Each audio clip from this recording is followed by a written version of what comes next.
बैकुंठी चौदस की कहानी। एक बुढ़िया थी, उसने छोटी सी बछड़ी पाल रखी थी। उसका नाम उर्नी कपूर्णी था। बुढ़िया कार्तिक नहा रही थी तो सोचा कि कार्तिक में गंगा स्नान कर रहा हूँ।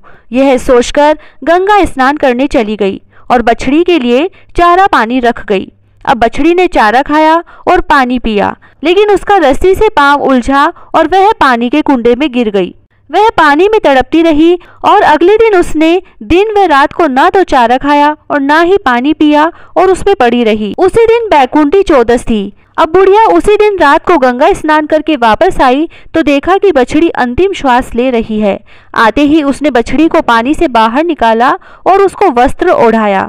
थोड़ी देर में बछड़ी मर गई। बुढ़िया बहुत दुखी हुई कि मेरी गलती से ये बछड़ी मर गई।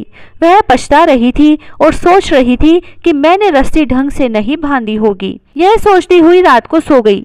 रात को सपने में बछड़ी ने आकर कहा कि बुढ़िया माई, तुम क्यों दुखी हो रही हो? मुझे तो सीधा बैकुंठ मिला है।